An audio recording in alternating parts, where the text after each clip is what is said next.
Hey, it's Linux. We don't know where our third companion is, and we might actually have a fourth. There's somebody else who wants to join the discussion over here.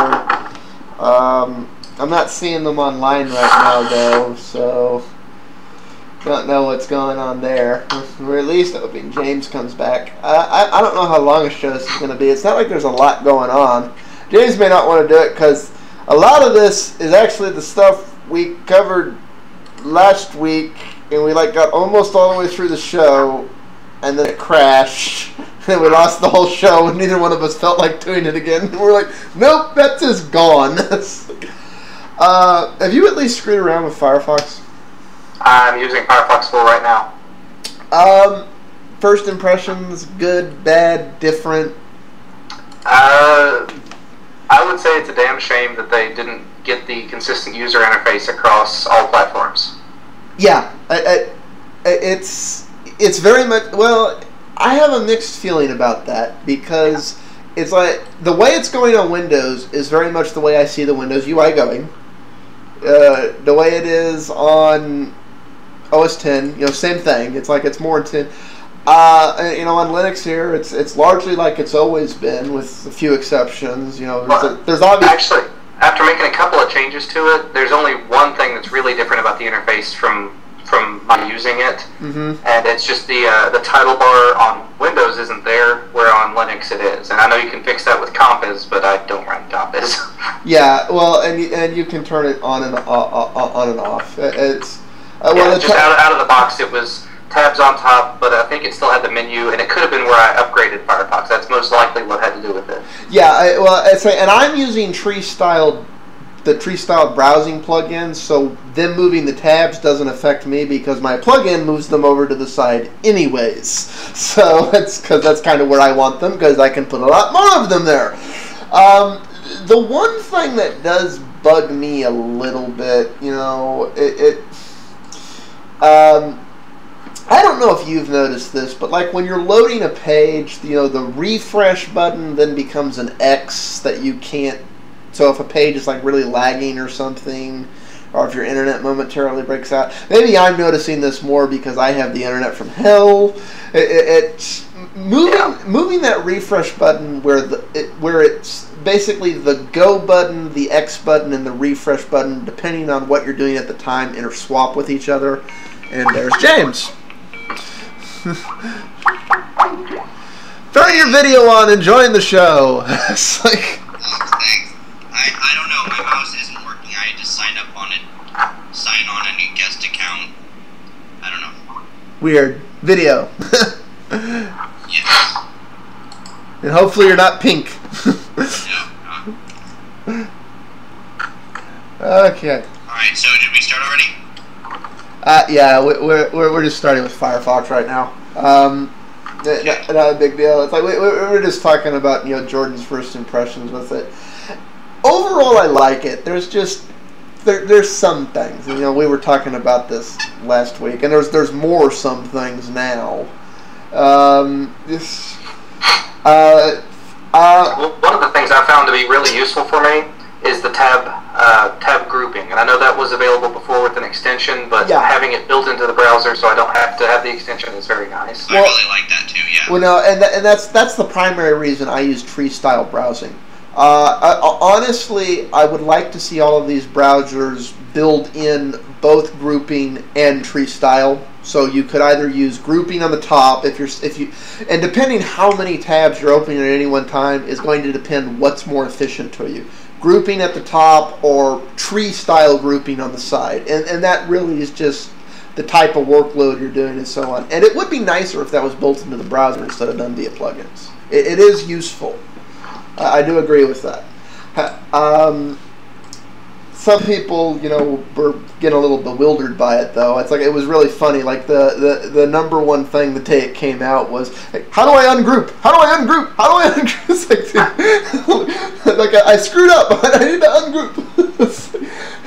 It's easy enough to figure out if you go with it. There's a lot of people asking that. I have mixed feelings. Hey, Jordan, do you know if there's a way to turn off the two things that are next to the search bar?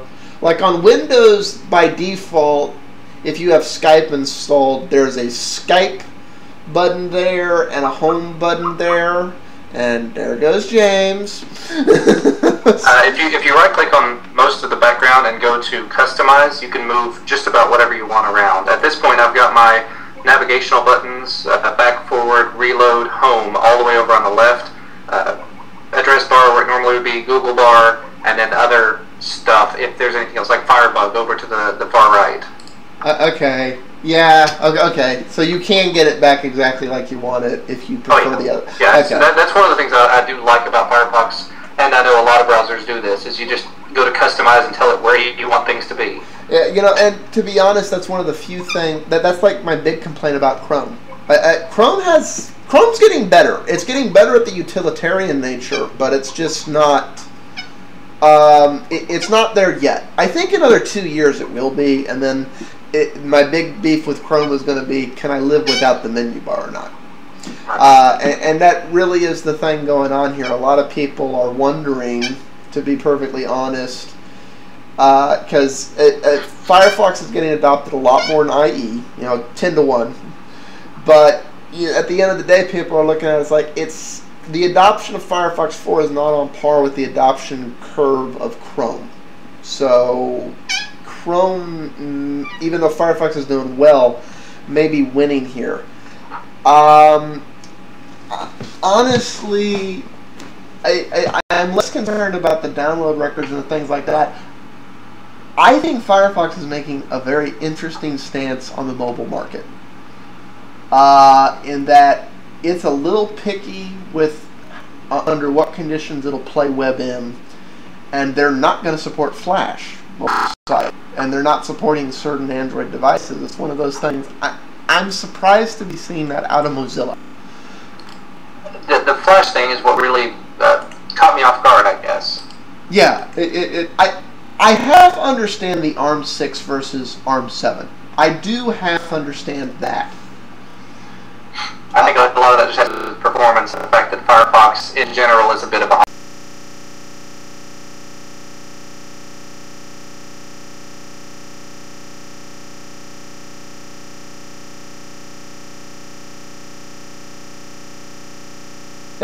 especially since one of the things I do think Firefox got right on the mobile is anything that's supported, and this is the other reason I'm really surprised about the Flash, is they just play it in the web page where it initially was, rather than trying to superimpose it out into this other player. I don't know if you've messed around any with trying to get HTML5 to work on mobile devices. Not so far. One of the things that drives me nuts from a designer developer standpoint is I go to all this effort and energy, and of course he's not showing up on the machine. There he goes. Are we better now, James? I don't know, hopefully.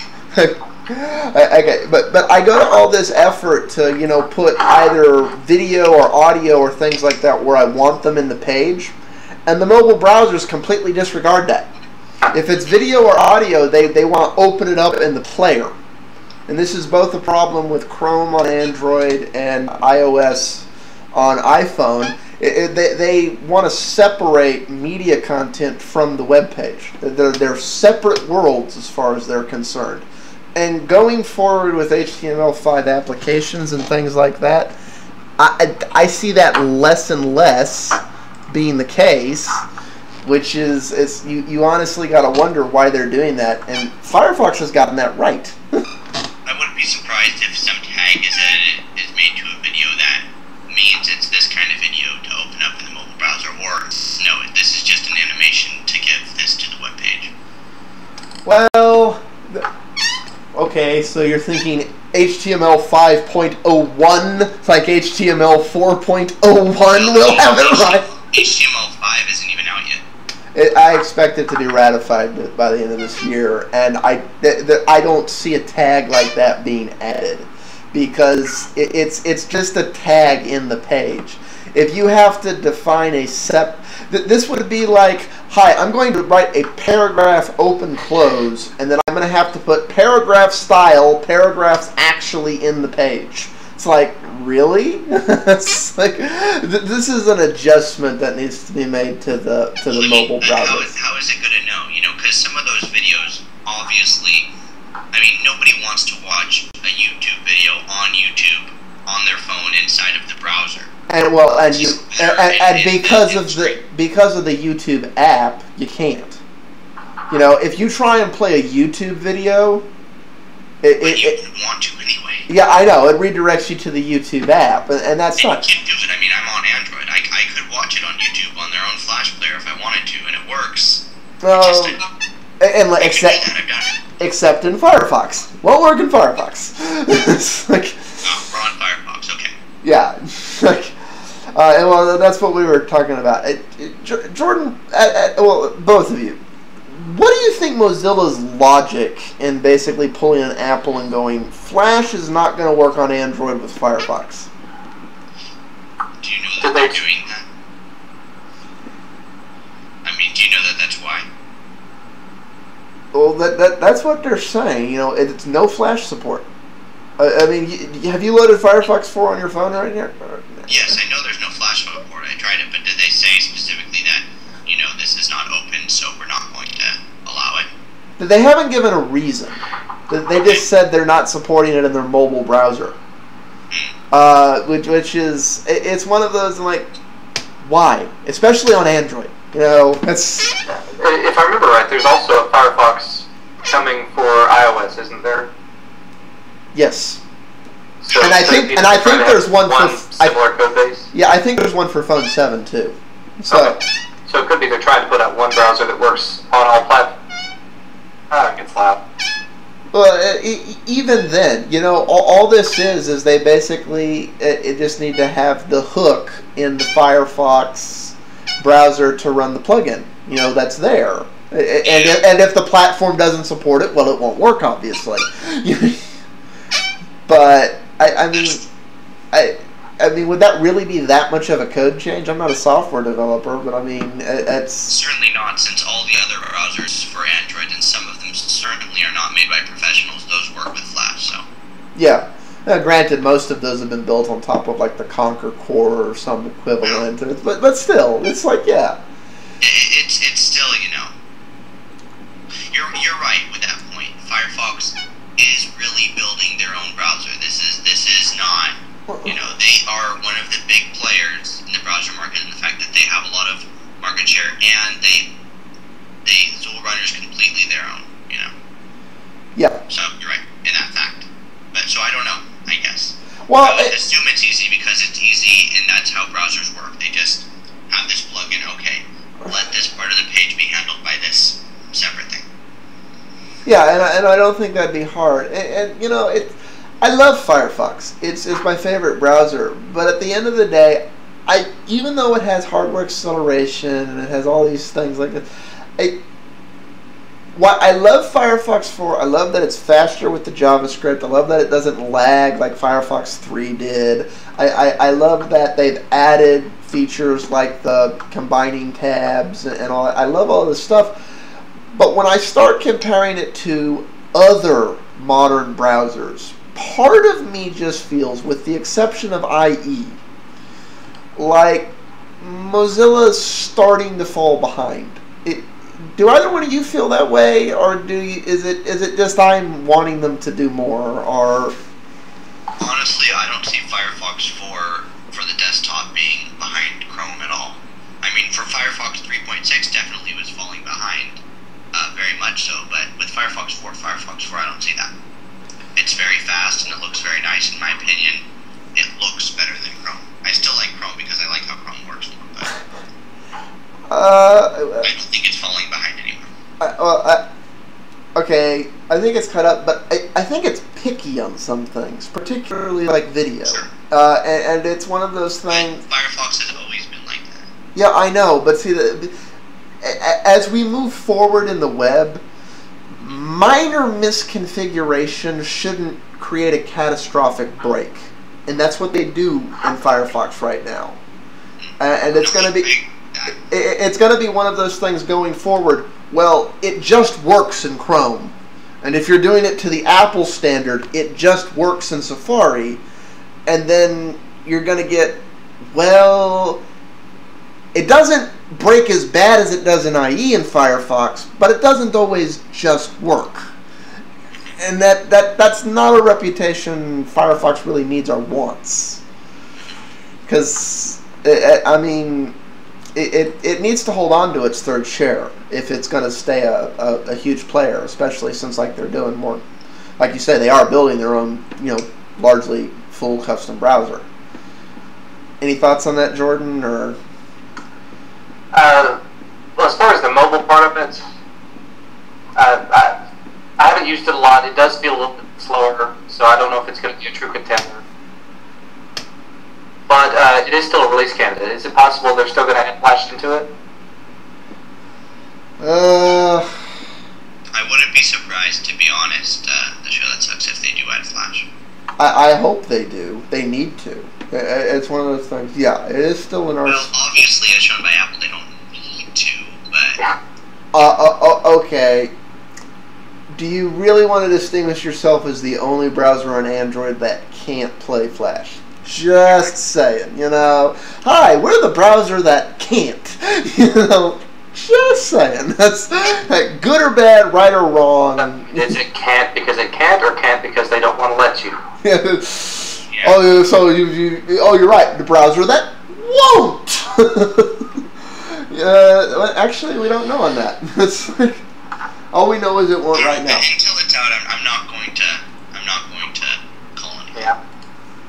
Yeah, it's like we'll see. I am hoping all of this is because it was an RC, but there were a lot of things I was giving the desktop one the benefit of the doubt. I'm like, oh, this is just because it's RC. They'll make this final tweak before they published it, and then it came out, and these things weren't tweaked, and I was like, okay.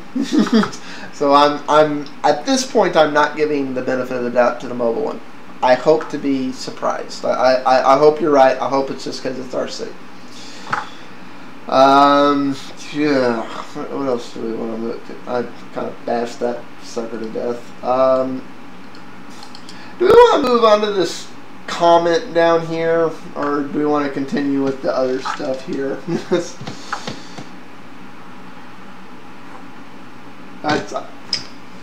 I mean, we could either go into Android or we can go on to Linux should be like Windows. Let's,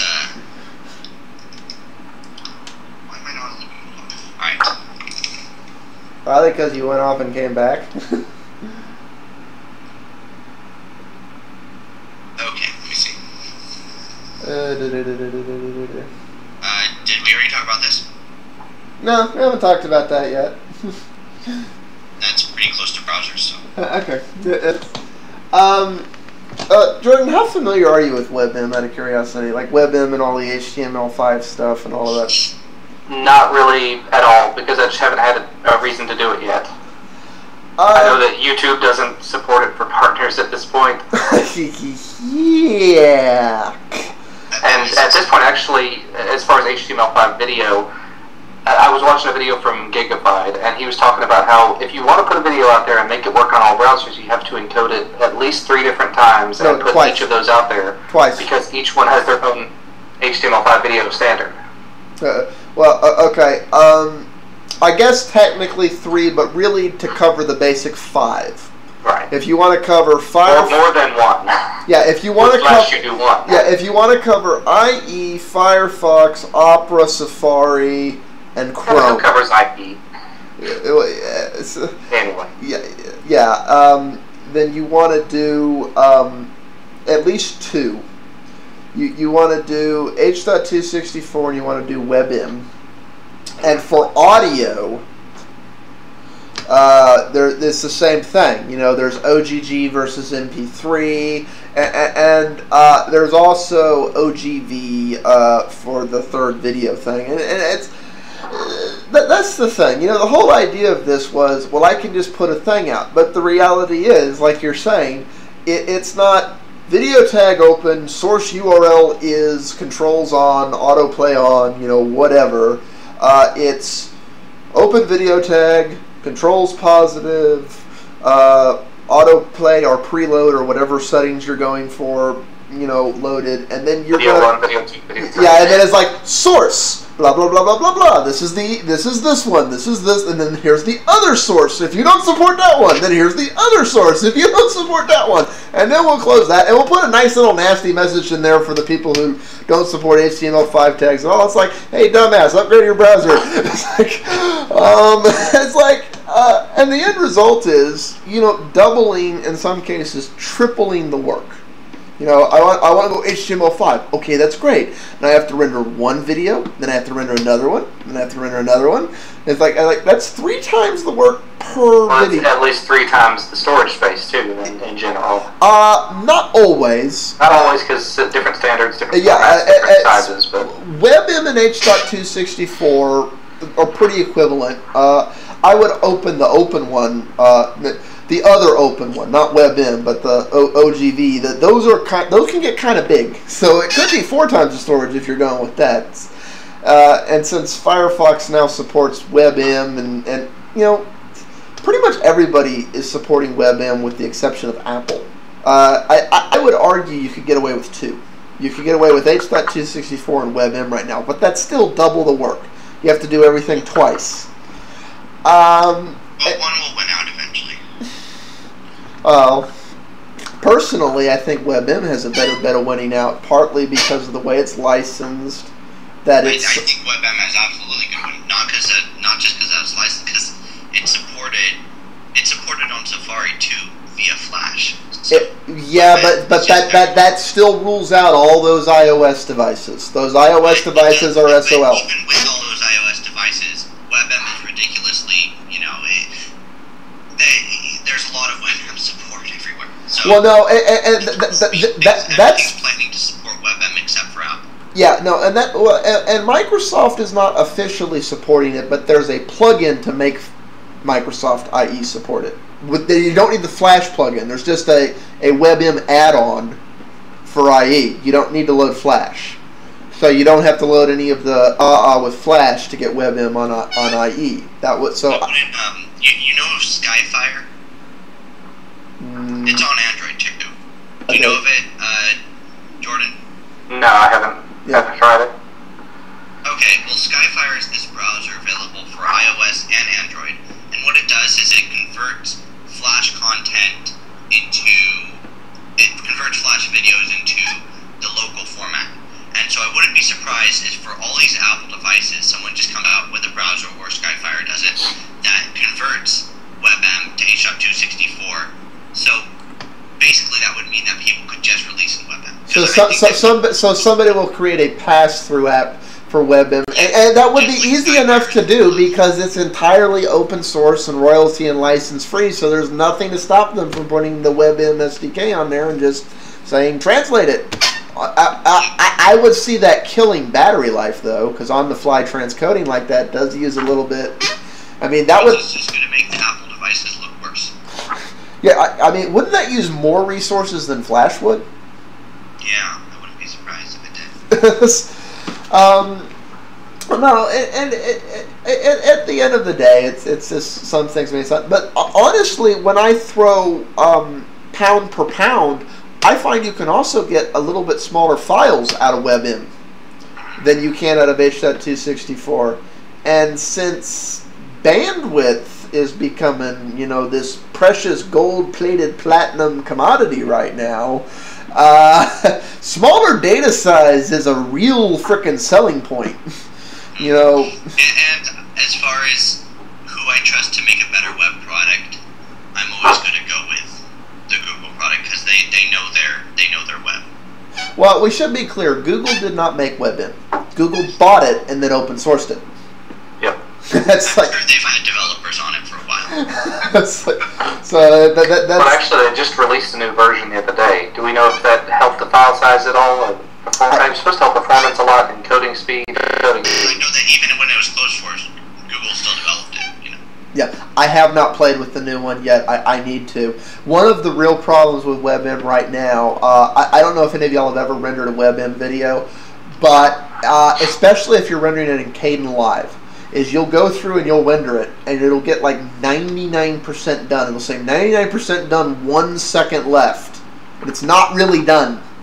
You got to sit there for a minute and wait for it to finish and close the file.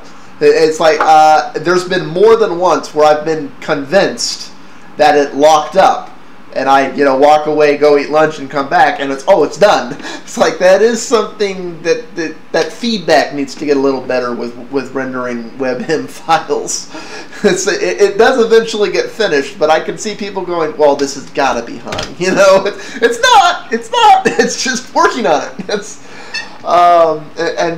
has nothing to do with the internet's playing them. It's just people rendering them. And that's just in Kdenlive, which all of us use. I don't know. I agree. I think WebM's not. I mean, YouTube's going largely with WebM, but they're supporting H.264. At some point, though, in the next 18 months, I'm going to see a lot of people, as we begin to go HTML5, who are just going to go, screw it, I'm not rendering the second file. And they're either going to be an Apple fanboy who are going to go, I'm only going to render an H.264 to keep Apple happy, or they're going to be a pragmatist and go, I work with everything but Safari and iOS devices if I render in WebM. I'm just going to render the WebM file and screw the iOS devices. Because at the end of the day... With that in mind, I mean, the two biggest video sites in the world are YouTube, by far, and then next would be Facebook.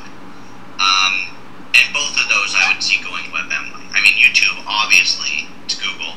And Facebook, I think, they would probably have both, but the point is they're going to work with WebM and other, that means that the biggest video sites, the biggest things, they're going to work with WebM. So that's going to be a huge influence. You get what I'm saying? Well, no, I don't see... But the fact that these biggest things are... I don't see larger companies like YouTube or Facebook or MySpace picking just one. Because at the end of the day, they make their money off of PPC and PPM, and they want it to work everywhere. Which means they're going to spend the extra time and resources to host the file twice, encode it twice, and so on and so forth. But I'm talking about the net as a whole. I can see my point was actually wrong. So. I'm not trying to say your point's wrong. No, it was. I was going somewhere with it, but it didn't go out wrong.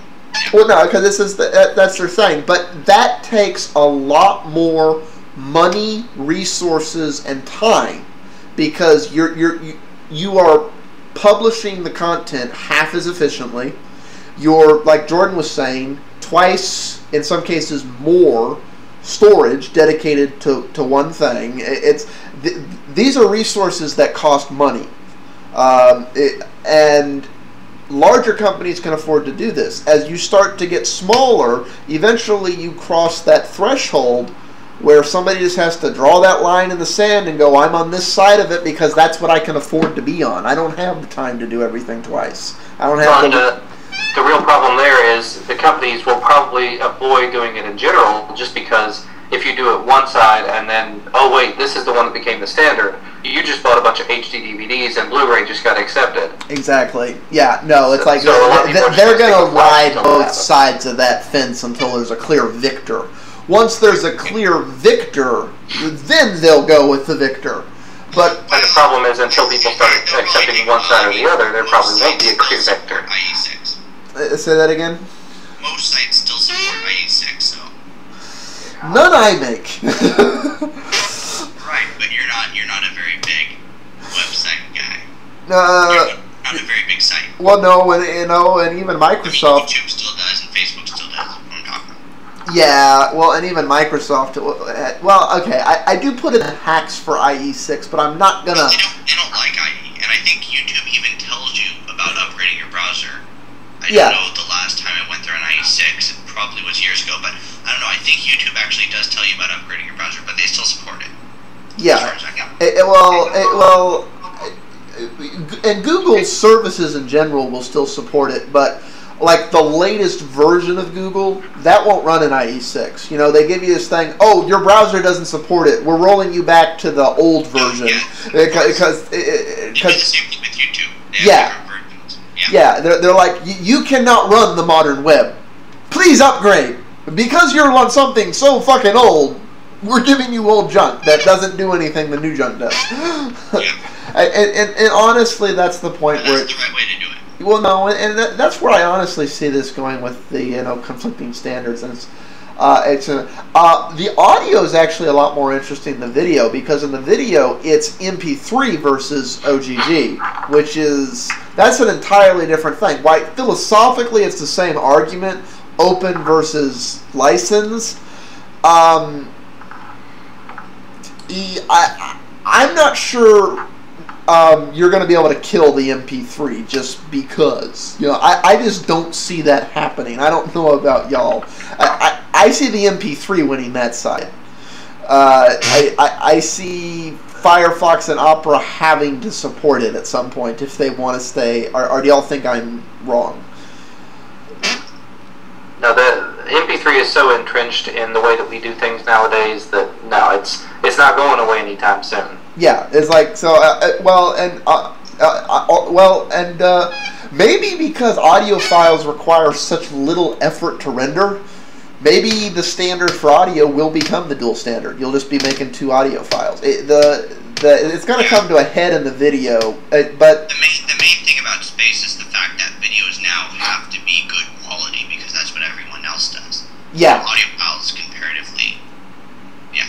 Well, no, and honestly, you can get really good quality audio, except we don't. but you can get really good quality audio for really low data speed and storage. It's just the sample quality and the sample equipment you use with more than anything else, except for here, where things just go wrong. It's like so that's not a big deal there. But yeah, I would tend to agree with that. But it's going to be interesting. We'll see, because like I said, as far as I know, HTML5 is supposed to be ratified by the end of this year. So we'll just go from there. My honest assessment, and we need to like, get all of us together at some point, or at least anybody who wants to, and do an honest assessment of who's really ready for HTML5. Honestly, if I take a purely objective assessment, I don't think anybody's ready for HTML5 right now. I don't think any of the browsers are really ready. I don't think any of the current companies are ready. You know, Microsoft, Google, Apple, I don't think they're ready. I think there's designers who see the potential of doing that type of stuff who might be ready, but it's one of those, basically some home runs need to be hit out the ballpark to basically go, this is the standard we should all be striving for, and you can't do it. So then people realize, wow, we're really not ready. We need to get up to that standard. I don't know. It sounds like I'm boring everybody, so we should probably move on, unless y'all have more to add on that. I don't think anybody's ready for the standard because it's impossible to be ready for a standard that's not set. Well, it's a constantly moving target, so you kind of shoot for the best, and with the things that are uncertain, that's the point of contention. It's always going to be until that standard becomes standard. Well, you say it's not set, but aside from the audio and video codecs, what of HTML5 is not set? I will say I have no idea. I mean, pretty much the syntax for the tags and the marks and what you can do with it, that's been set for over a year. And are those things not supported cross-browser at this point? With IE9, for the most part, they are. So it's the differences in how they're interpreted, and it goes to do with false assumptions. Like I was saying, iOS and both Android make, where they assume, like in the old YouTube way of doing things, that the video is entirely independent content of the rest of the page, or the audio, or things, and so on and so forth. These are assumptions for how the internet used to work versus how it can work now that the markup language supports doing a lot of things it didn't used to support. And it's one of those, it's going to take designers, it's a chicken and egg thing. It's going to take designers going, I can do this now, so I'm going to do it. Screw whether you're ready for it or not, versus companies getting ready for, I should include like the some of the demo applications like the solar system app and other things. You can literally create seamless application experiences in HTML5 as long as you just do what the code tells you to do that you couldn't do before. That's the real improvement with the HTML5 standard. It's like you're not navigating around a web page using a menu bar at the top or the side or side. You're literally just having fun with the content, which is a different standard, a different way of interacting with the web.